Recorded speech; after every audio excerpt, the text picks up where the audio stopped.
So today's presentation, this morning and this afternoon's presentation, is about the machine-readable status card.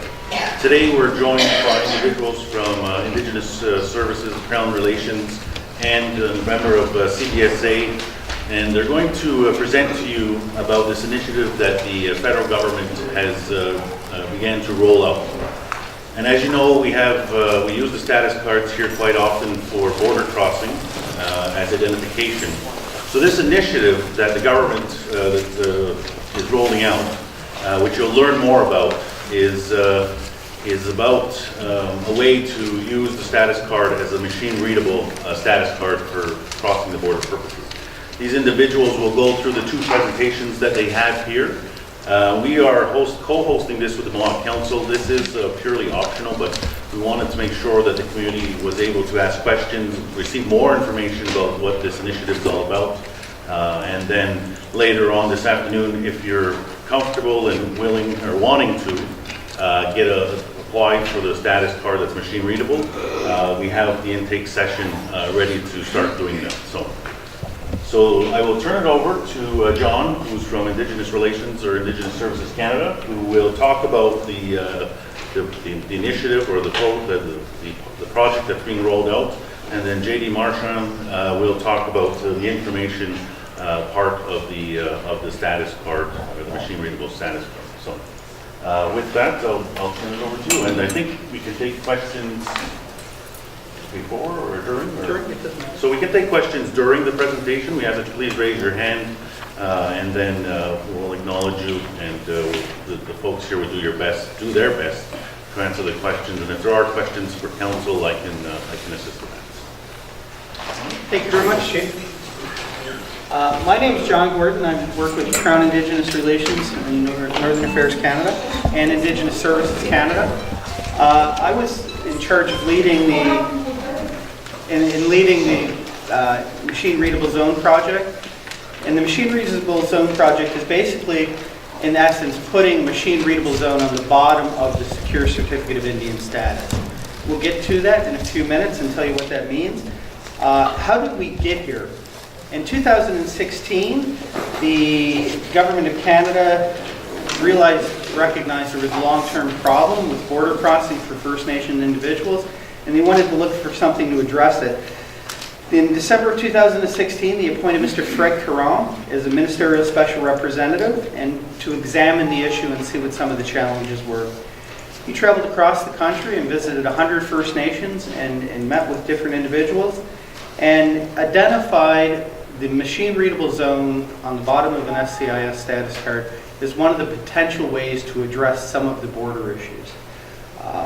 The MRZ was developed as a measure to facilitate border crossings at Canada-US ports of entry by eliminating the need for the information from the card to be manually entered by border service officers so they could simply swipe the card instead.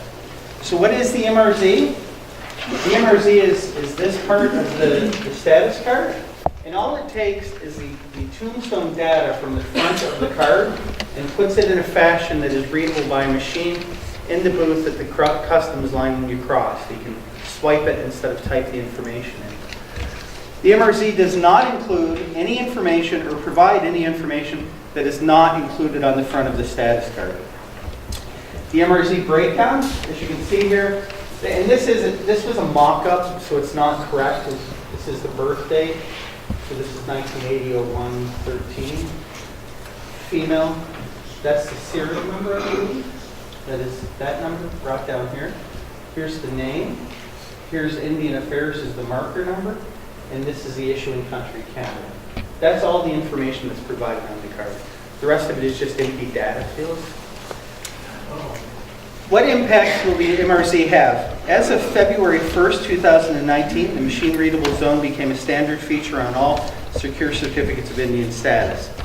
The MRZ allows for a more quicker and accurate validation of travelers' biographical information, as I mentioned, rather than inputting it into the computer. When swiping the SCIS, the only data captured on the MRZ, from the MRZ, is the data on the front of the card.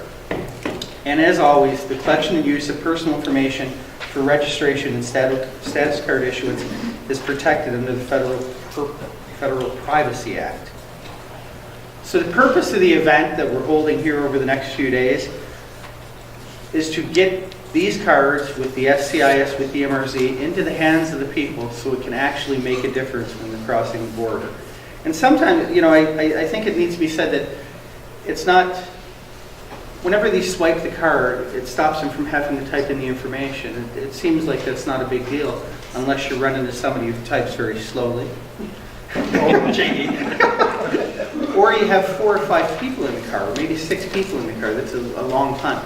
So if they're just swiping cards, it could expedite a quicker border crossing. So this event is to provide community members the opportunity to apply for a new secure certificate of Indian status with the MRZ. The opportunity is also an opportunity for the community to ask questions of us from Indigenous Services Canada and the Canada Border Service Agency regarding the secure certificate of Indian status and the impact these cards will have on the border crossing experience.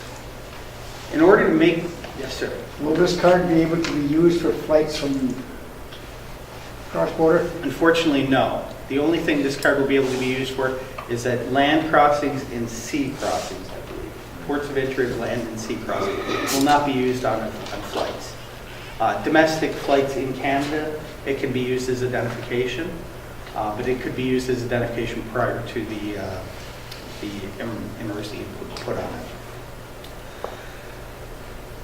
As we led up to these events rolling out in the MRZ coming about, I was also leading a project to develop a photo application that allow individuals to take the photo to alleviate the need to buy passport photos, that you can take a photo with a smartphone and send it to us so you don't have to save people money and eliminate the need for a passport photo, which has been in the past. We also looked at our application process and wanted to streamline it and make it as simple as possible. Some of you may have recalled in the past when you applied for an SCIS card, the requirements for the identification and what you needed to provide was rather onerous and required birth certificates, required other information.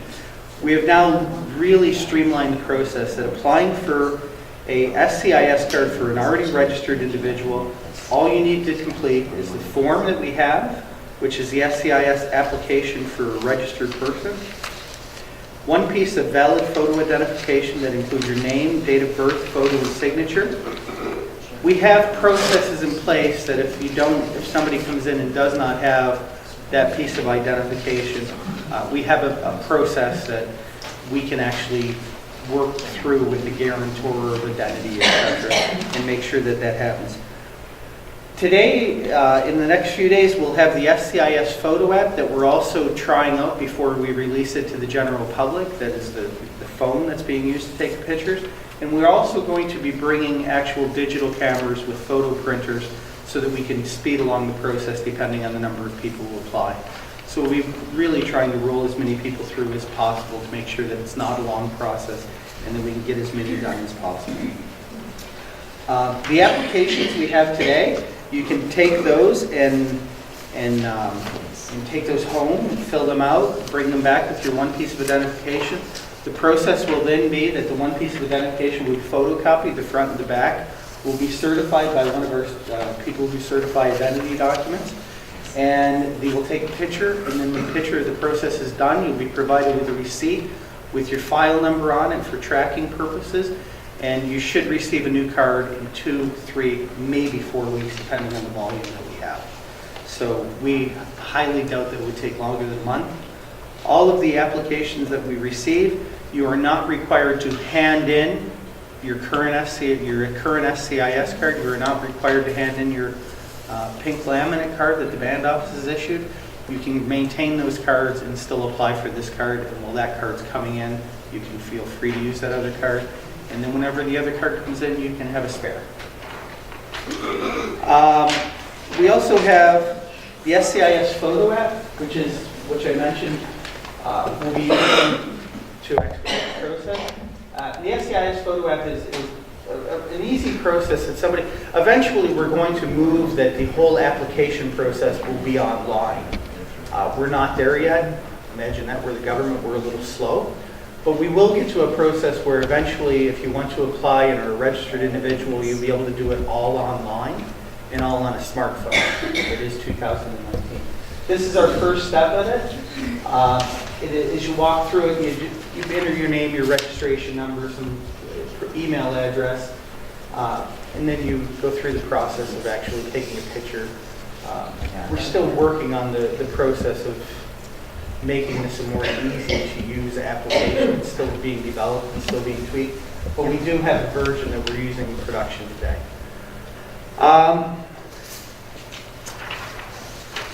The agenda for the community event that we have coming up is today from yesterday from 1:30 to 4. We made a presentation to the Grand Council.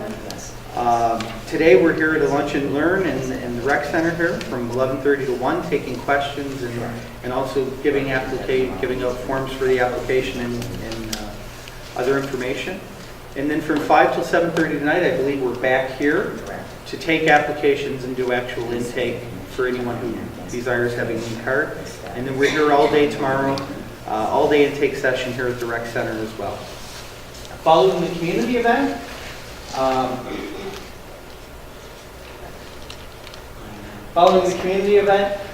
the applications that we receive here will be processed in a priority fashion by either Ontario Region or ourselves at headquarters.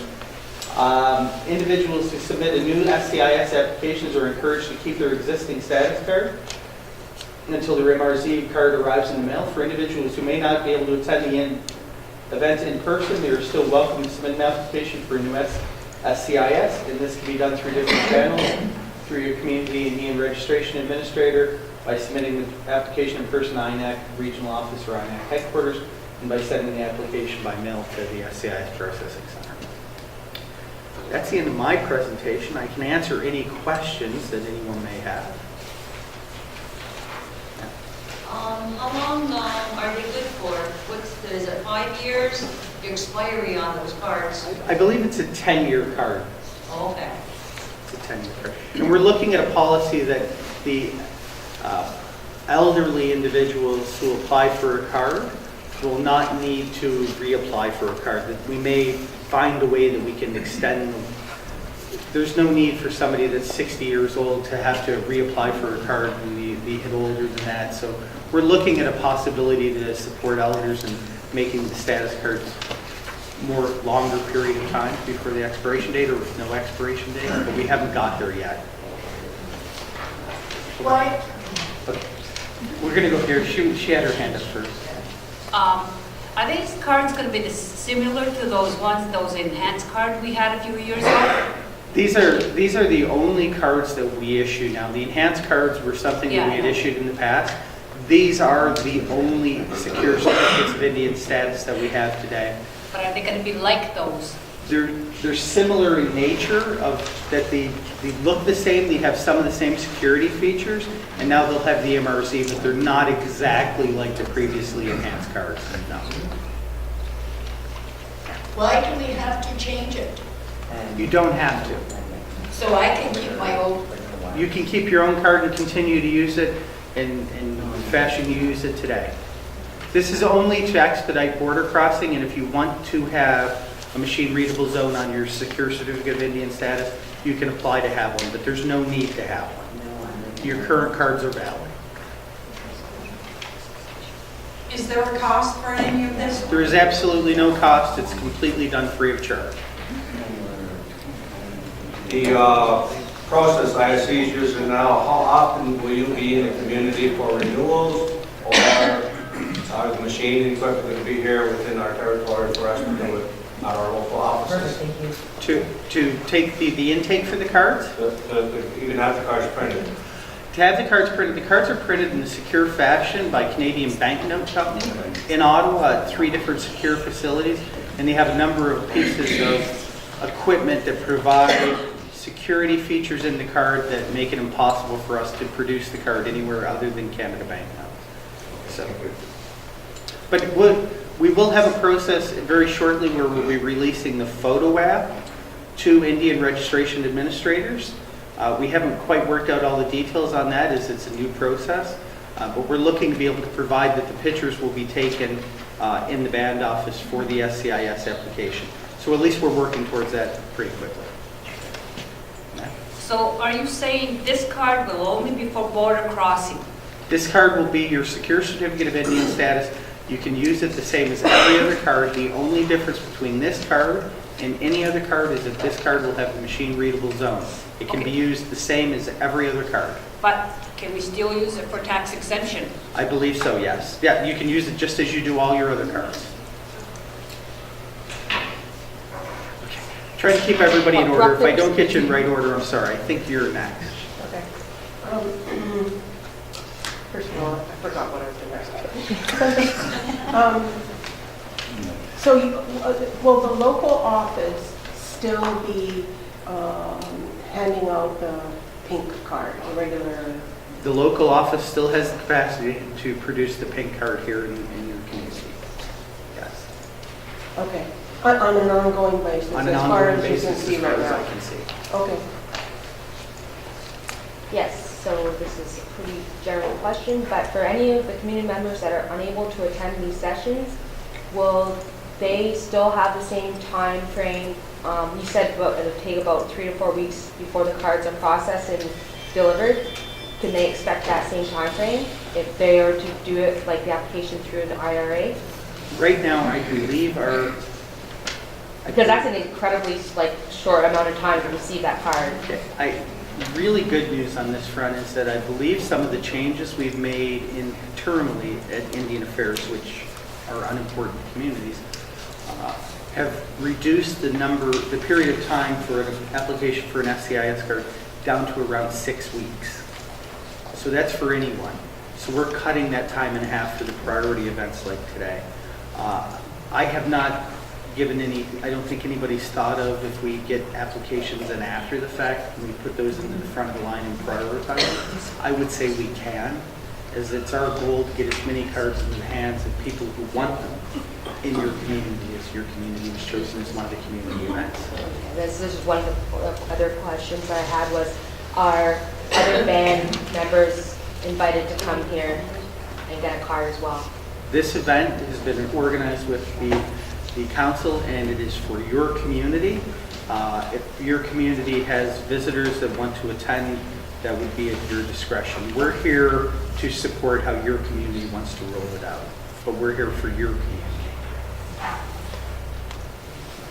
Why is the term Indian still being used?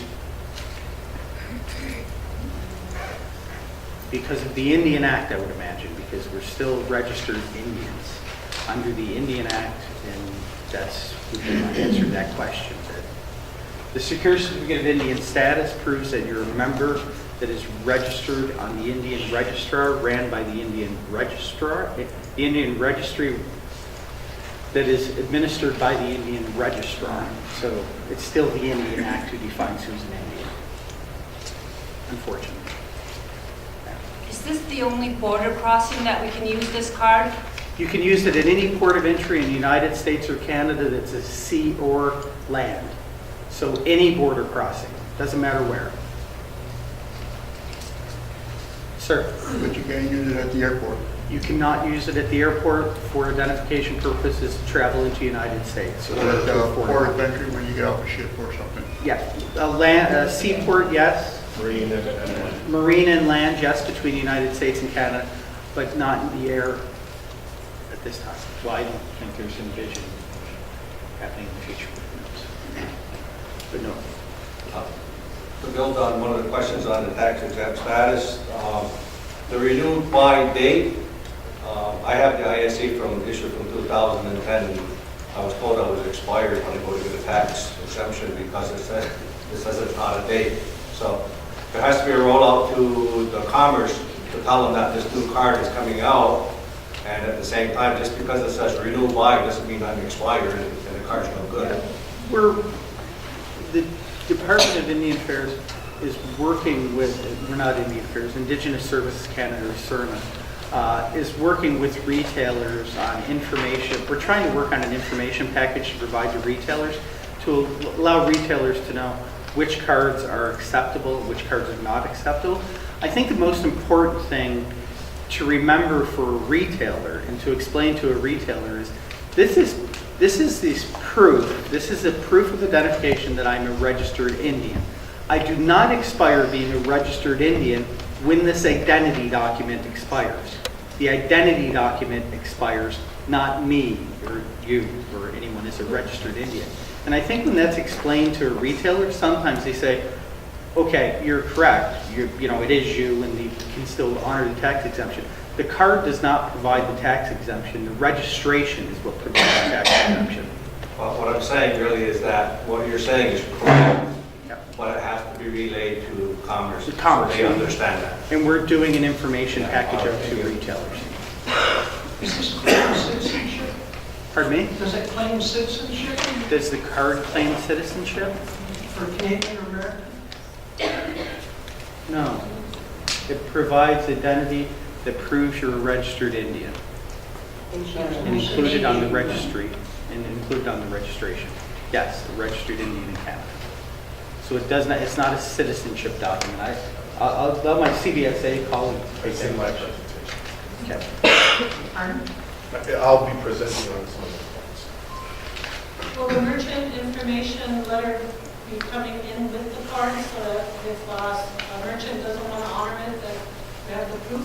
No, part of our department is working with retailers right now, and it's the work that's being done to inform retailers based on some of the cards that are not our cards that are being used, and some of that information and awareness campaign. So that's outside of what we're talking about now, but I'm not fully aware of the details. I just know we're working on something to get out to retailers about the card. No, it will not come with your card. I'm sorry to get late, but is this somehow tied into that bill C-21?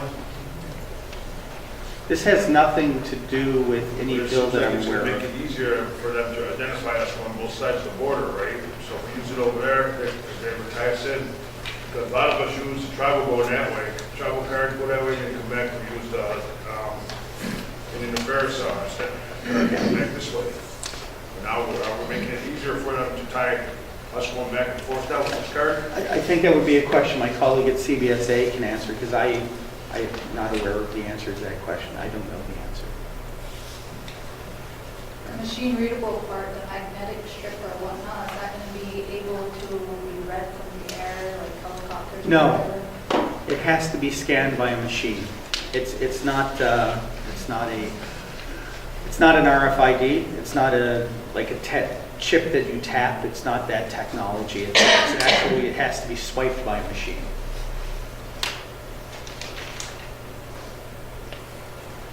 Are there any other questions on the MRZ?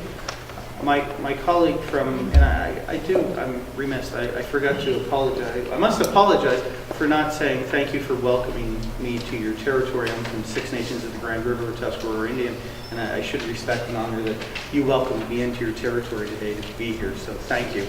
Sir? You probably want to be already a registered member, and you have to come in person to the 501, or can you just bring a person's card and have a proper application filled out for already registered member? We'll need to take a picture of the person. Okay. Okay, so the person will have to come here in person unless they're bringing passport photos that'll sign, and then they'll have a guarantor declaration. So we're set up to accommodate a number of different scenarios. Yeah, okay. Somebody handicapped can't walk back there. You know what? In that instance, I'm going to have a number of people here tomorrow from our team, and we're here to serve your community and do the best we can for your community. I would say one of these individuals could easily take a phone and go and do that intake in somebody's house. Sure. Yeah, we're here to really make this work for your community, and we'll make every effort to deal with situations like that as one-offs. Ma'am? How many other presentations are you going to do this presentation? We're doing this presentation. We've done it in one community so far in Lower Kootenay in BC, and we had in Lower Kootenay, and we had a number. I think we had 100 and some people in that community. It was a smaller community. It's about 300 people, situated right on the border, similar to yourself, or in close proximity to the border. We're doing it there because there's issues with the crossing of border and the facilitation of supporting people. And then we're doing it also in Walpole Island here in Ontario. So 3 communities where we're holding events like this. We may look at other events in the future, but for right now, we've committed to holding 3 events. Just the 3. So are you planning on putting a kiosk on the island? Kiosk. Huh? I would let my CBSA colleague take that question. Is the other laminated document going to eventually phase out and you're going to have to get this in To my knowledge, right now, we have no intention, there's been no announcement or no intention to phase out the document. I know there are concerns with the document and the security of the document, whether or not it doesn't have the same level of security features that our documents have, this SCIS. But as my knowledge right now is no, I do not know of any plans to phase out the laminate card issued by band offices. But I don't know everything. I'm pretty far down the pecking order anymore. Sir? If they're lost or stolen, who do you report to? If the card is lost or stolen? Yes. Hi. Clinton, if the card's lost or stolen, actually Chantel, if the card's lost or stolen, Chantel's with our monitoring and compliance unit, and she might be able to answer that question. If the card's lost or stolen, who should be reported to? If there so they report actually to toll-free telephone number, and when we ask security questions to make sure that that's the owner of the card, we cancel the card so nobody can have that card to use it, and the person can apply right away to get the card without any problem. So you would inform us that you've lost a card. Probably in doing so, you would be applying for another card, saying, I've lost a card, I would like to apply for another card. And I think your band office probably has a process of whenever you come in and apply.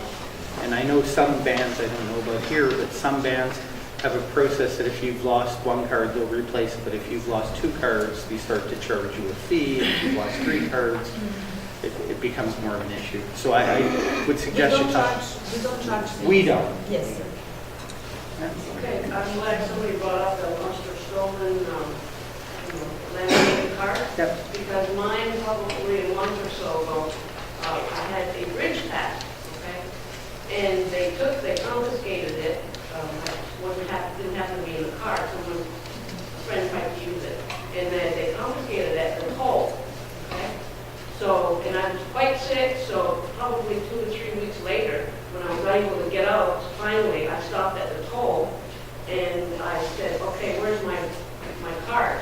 Because I assumed that they kept it, you know. And they said, oh no, you've got to go to the administration building up here on the island. So I said, okay, I'll go when I come back to the island.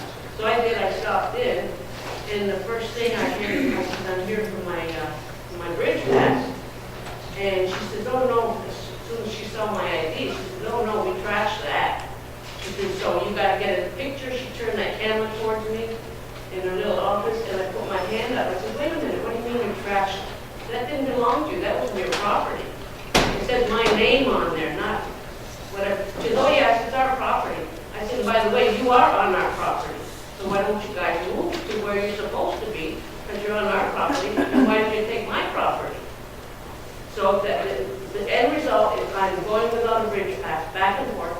And I was told, I'm not going to say who, by one of the toll people there that works and has worked there for a long time, that they were getting harassed because I was not giving them a bridge pass. Because otherwise you have to sit there and wait for that thing to go up. It says no bridge pass. I said, well, you guys trashed my bridge pass. I said, I'm not getting one of your new ones, which is what you're trying to do. You're trying to make everything easier for customers. Everything easier for the toll. I've gone through everything. I've been born and brought up on this island. 70 years I've been through everything. I have never seen once any of these damn cards do us any good. Now you're threatening somebody at the toll, their job, because I'm not getting a new bridge pass. I live on the island. Why should I get a bridge pass? You got a damn bridge here. You didn't ask for it.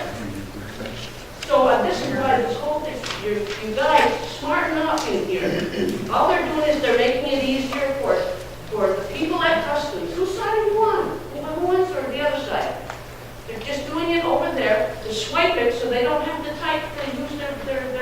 there's 4 little fingers to type stuff in.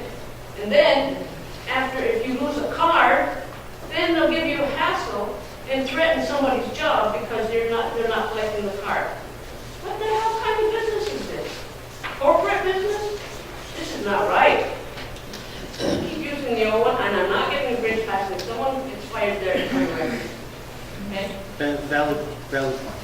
That kind of builds off of that, is that maybe you could start working with the Department of Transportation as well to accept these, I guess, some type of this machine readable card because Indians are, you know, have the free travel without molestation from taxes or tariffs and such. So I know that there's a lot of other schools in what you consider Canada throughout your country that aren't just here. So I'm talking about avenues and such like that. I think that maybe it should be ideal to be able to swipe your card there as well. We can bring that up with our colleagues at the Transportation Department.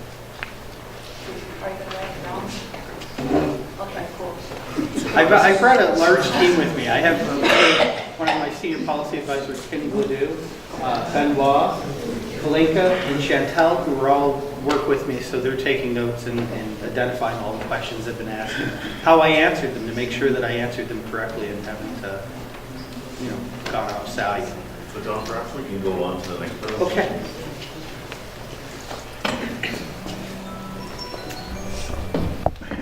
Sego, everyone. I'll stand in the middle, I guess, for your camera here.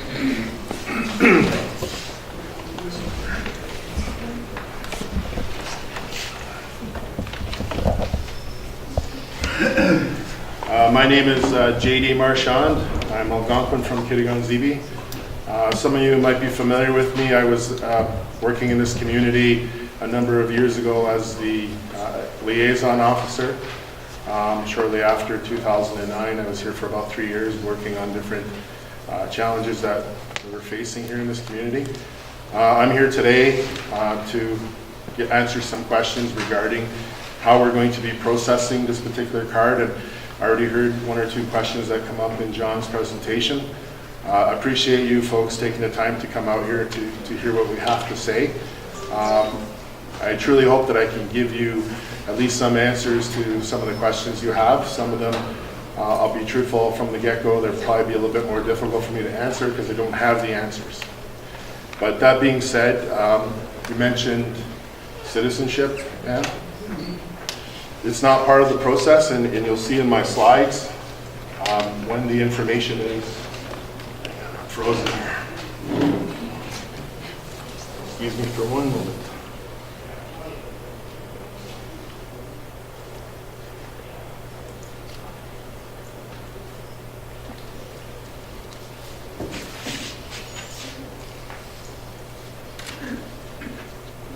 So currently, with any type of documentation that does not have a machine-readable zone, officers are doing what we call a manual entry. Can everyone see the slides? So when a manual entry comes in, the officer is obligated by policy to enter everyone's information. The information is captured via, let's say, one of your red cards or one of your status cards that does not have a machine-readable zone. The officer enters last name, first name, date of birth, gender, and it takes a bit of time. If you have more than 1 person in the vehicle, or you have people with hyphenated last names or traditional names, we see quite a bit. It just creates a bit more time for the officer to do a manual entry.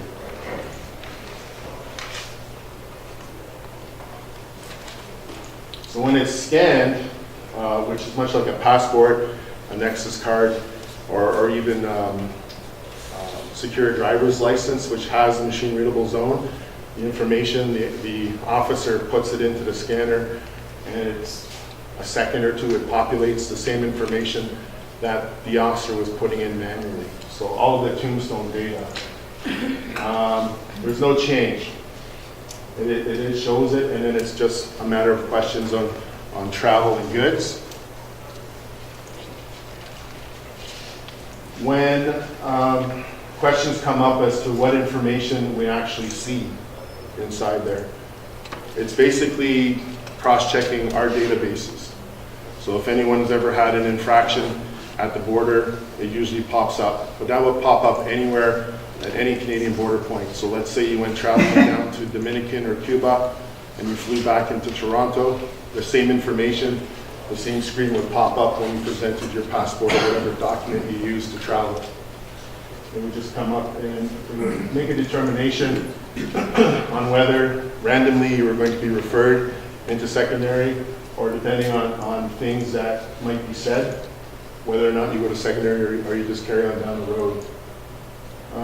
There is one slight change when it's going to be regarding this card.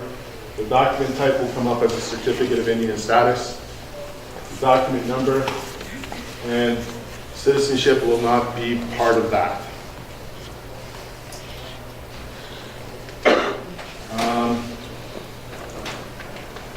So automatically population, and the officer then asks some questions, and I guess, you know, for some people that have lived here for their lifetime, we know that there's delays, there's times when things are very busy at the port of entry, and this is all meant to try to speed up that process.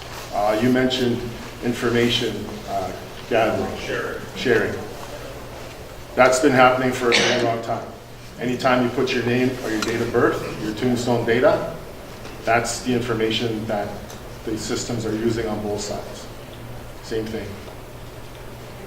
So as far as sharing data, there are agreements in place, but there are parameters in which that information can be shared, usually when it's a law enforcement type capacity investigation.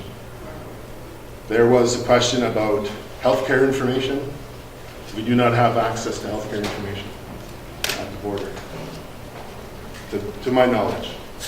There'd be no need for me to know which doctor appointment you went to or what the prognosis was for any type of illness. It's just based on passage history.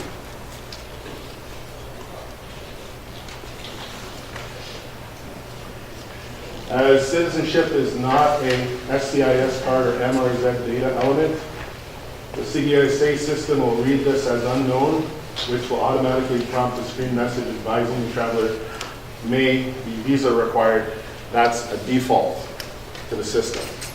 It's not indicative of the fact that it's a status card. It does not slow the processing down, but displays a message that will result as missing citizenship data. Note that the cards holders do not require visa to enter Canada as they enter by right. This is a system-generated prompt. It does not require action on the part of the officer. So that's happening already, right, with our... Because we deal with... Manually with our Yeah, because the system is built... This is all built... happening already. The system is built to process travelers from international. Yeah. So you could have someone coming from a country that has a visa requirement. So it's built in the process. So when an officer scans your identification, he'll see that it's a certificate of Indian status, that you're registered, and that's just a drop that you just pass through very quickly. But even right now with our pink status cards, the laminated cards, this is a prompt that comes up when we show them that? I believe so. And so up to now, it's just been skipped by the officers, right? Well, there's no necessity for it. They understand unequivocally that. But it comes up and they just it's a system-generated default. Okay. Yes. You keep talking fast. You know, why didn't you back in 2010, it was CBSA that put out a one-page flyer to our community in 2010, said that they were going to open up an alternative lane for us. That never happened. We would find out. Let's try that. Let's try it for 6 months. Let's try an alternative lane and see if traffic doesn't flow back. That's for us. We're 70–80% of the traffic. You don't think that would make a little bit of a dent in how fast things go, or people go through, or whatever? Whatever happens to that? Why didn't you guys follow up on it? Because that came from your department. It came from CBSA that you were going to give us an alternative lane. Next thing we know, it's gone. Never tried it. You never tried. All you want to do is pass something that's quick for your guys. Why didn't you try this alternative lane? I'm asking you why. I I don't have the answer to that question. I wasn't here at that time. I came in shortly after. I know I found that there's tremendous challenge in working in this community, and that there are impositions, and the agency is. Still not answering the question. You have a response to that 2010. I can do that. Fire that you put over for the community. Yeah. I know we are working on a number of ideas, and to be honest, as the individual that I am, it's probably the most movement I've seen in a long time regarding some of the stuff that we're trying to work on. When that rolls out, I don't know. I'm in a very unique role. I'm, again, the first person to be navigating this type of a role with trying to help communities understand how we do our business. It's not always easy. You know what, one last thing, it's just so disgusting. I'm so, you know, you guys, our guys are supposed Grand Chief and these guys that are running up probably grab a nice first-class dinner someplace else. You got people here, false advertising, 11:30 to 1 a meal. You got people that are diabetic that should be eating at 12 if they're used to a certain time. Thanks for that scenario. And the other thing too is, you know, why you guys aren't doing us any favors? You're not pushing back. You just let them roll over us. Let them roll. I mean, this is disgusting.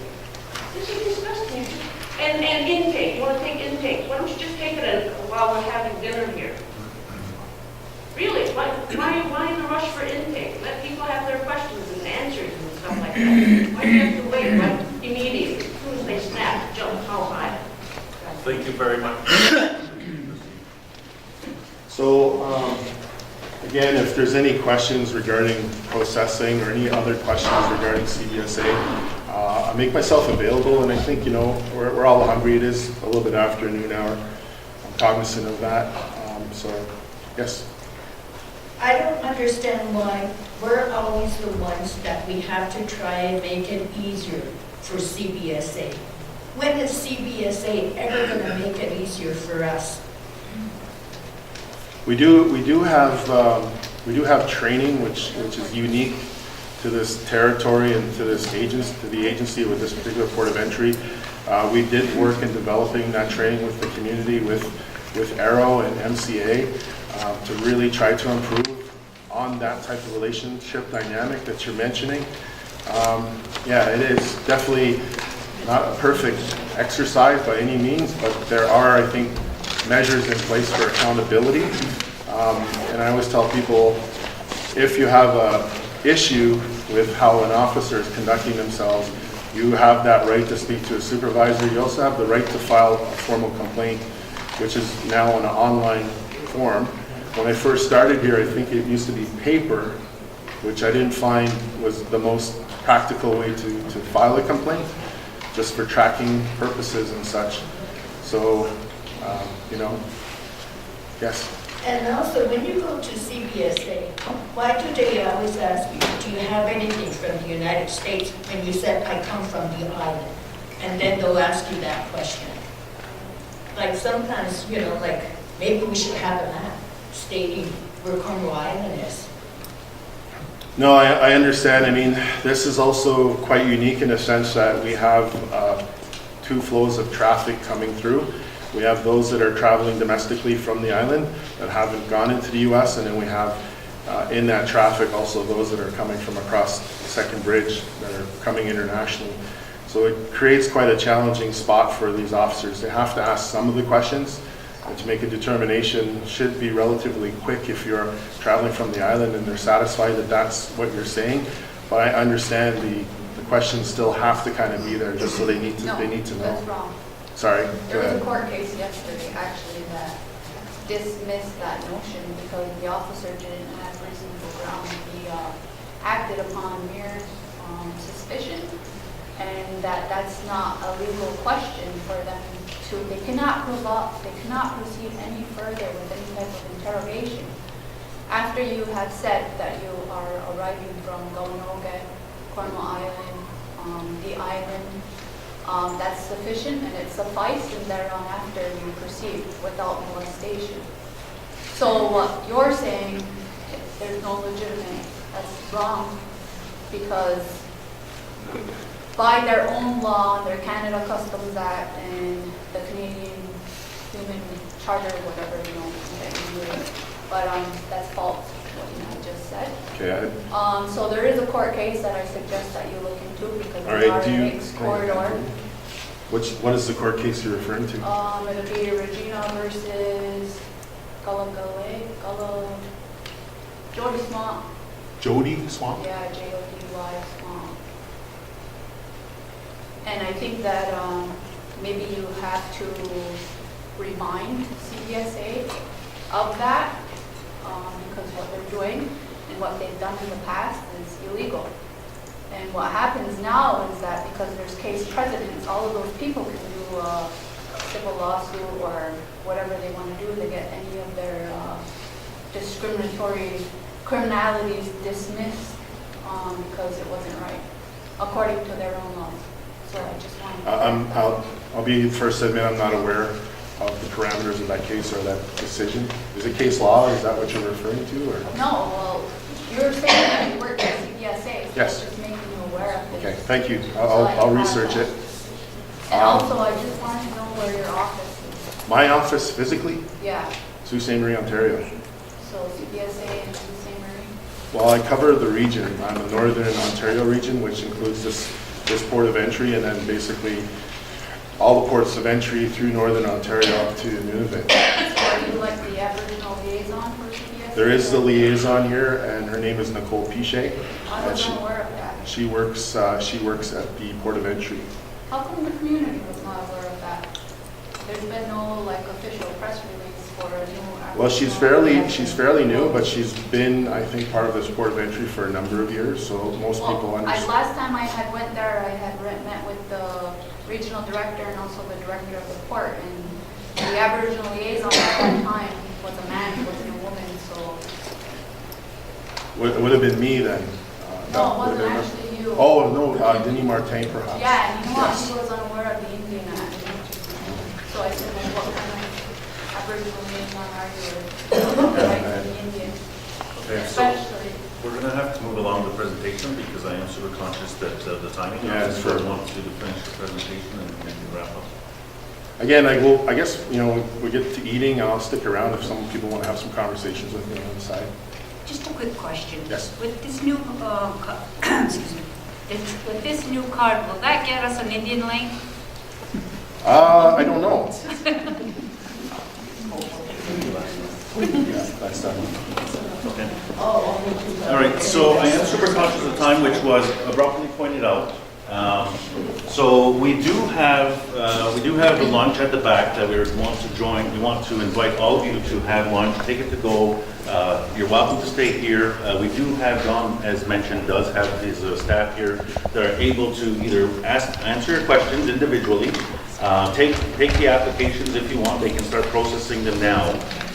But we're going to end the presentation here. The individuals will be around. We will start the full intake at 5 o'clock this afternoon, but if there are individuals that want to start that process now, we're not going to interject that. So just let me say a couple things. That the questions that people have asked about, the laminate card that OBS gives out now and the secure card, and have been implied that we're making you get this. As the Mohawk Council is not making you get this. This is purely optional to you. The laminate cards that OBS issues will still continue to be available to all of you, to your members, and the services still will be the same. This card is another option that we are giving to you. Now, I'll tell you that, we do have our ups and downs with CBSA. There's no doubt about that at all. But one of the things we have seen, and you probably have all experienced that, is that if there's 3 cards ahead of you, and there's, a mom with 5 kids, a family of 2 and another family of 5, and they all have status cards, and you're coming from Cornwall Island, or you happen to have a machine-readable card that could be a status, could be a enhanced driver's license or a similar document. There's nothing more frustrating than waiting in line as the officer slowly types in 5 people's information. Next car pulls up, another 2 people, right? This is an effort just to make that a little bit faster. Now, whether or not, you want to assist in making that faster, that's completely up to you. So this is an option that is available.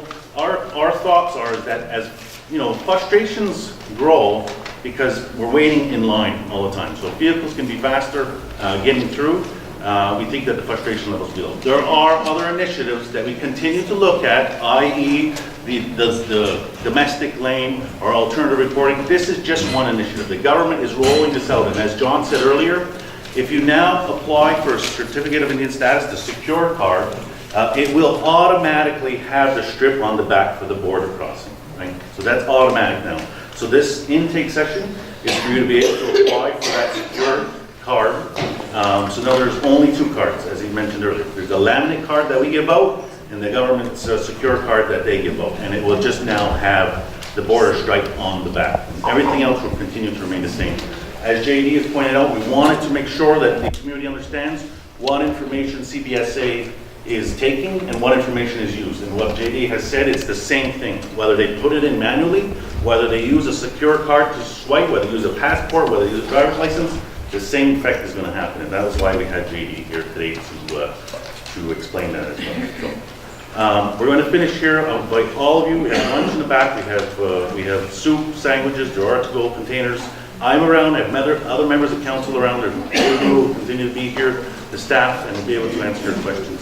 Just tomorrow, what are the times that they will be taking applications? So tomorrow is from 11:30 till 7, and it's here again. All day, the same process will happen, starting at 4 o'clock today. If there are individuals that want to now, you're able to do that as well. Can I also suggest, it's a suggestion that this same kind of intake, and not this information session, but mainly, but the intake and the application be done in the other 2 districts? Yeah, we've heard that a couple times already, yeah. Okay. Thank you very much to all of you.